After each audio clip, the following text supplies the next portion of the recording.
Hello বন্ধুরা, আজ আমি তোমাদেরকে করে দেখাবো চিংড়ি ভাপা রেসিপি। তার জন্য আমি চিংড়ি নিয়ে নিয়েছি, এই যে এরকম সাইজের চিংড়ি নিয়েছি। এবার মাছটাকে আমি লবণ হলুদ মাখিয়ে নেব।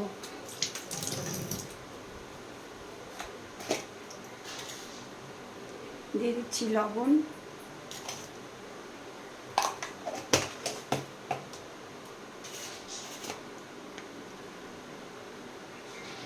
দিয়ে দিলাম হলুদ,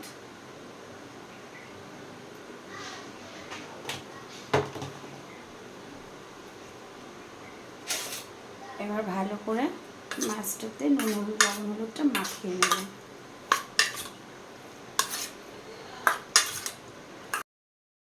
মাছটাতে ভালো করে লবণ হলুদ মাখানো হয়ে গেছে। এবার আমি নিয়ে নেব সর্ষে, কালো সর্ষে। আমি কালো সর্ষে দানাটাই বেশি প্রেফার করি, এর টেস্টটা খুব ভালো হয়।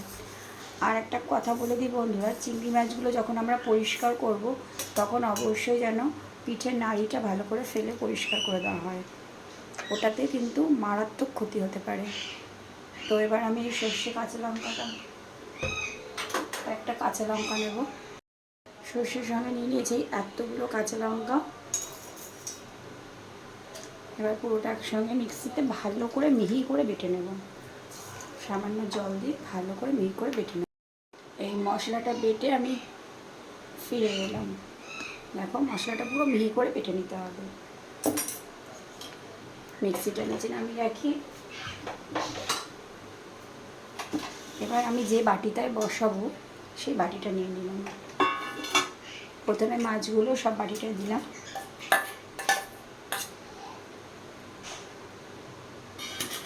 আমাদের বাড়িতে চিংড়ি মাছ হচ্ছে সবার ফেভারিট। আমি জানি অনেকের বাড়িতেই চিংড়ি মাছ খুব ফেভারিট সবার। এবার এই মশলাটা দিয়ে দেবো।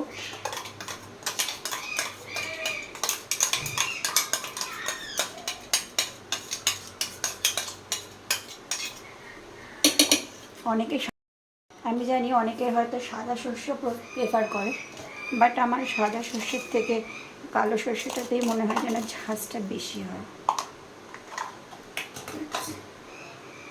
দিয়ে দিলাম লবণ হলুদ। যেহেতু আমি মাছে লবণ হলুদ মাখিয়ে রেখেছিলাম, এই কারণে লবণ হলুদটা একটু বুঝে শুনে দিতে হবে। লবণ হলুদ দেওয়ার পর যেটা হচ্ছে সব থেকে দরকারি, সেটা হচ্ছে কাঁচা সর্ষের তেল। আমি একটু বেশি করেই তেল দেবো, কারণ আর তেলেই তো হচ্ছে আসল ঝাঁজ। তেল আর কাঁচা সর্ষের তেল আর কাঁচা সর্ষে বাটা, এই দুটো মিলেই তো চিংড়ি মাছটাকে অতুলনীয় টেস্টি করে তুলবে। তো এবার এটাকে ভালো করে নাড়িয়ে চাড়িয়ে, আমি এতে এতটুকুও জল দেব না,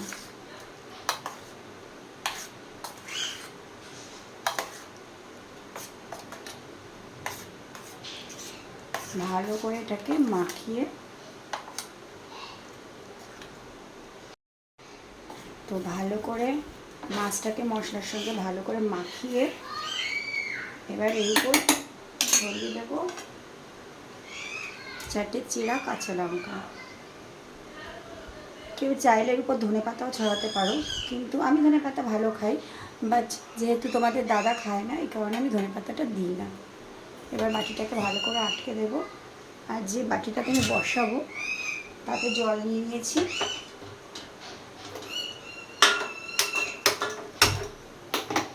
এবার এই বাটিটাকে সুন্দর করে সাবধানে বসিয়ে দেবো।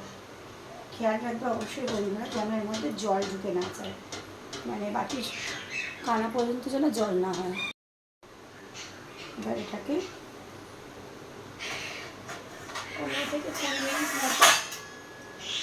ভালো করে ঢেকে উঠতে দাও। দেখো আমার চিংড়ি ভাপা সম্পূর্ণ রেডি। কেমন হয়েছে দেখতে, কেমন হয়েছে আমাকে অবশ্যই কমেন্ট করে জানিও। আর রেসিপিটা কেমন লাগলো সেটাও আমাকে অবশ্যই বললো। ওকে, বাই।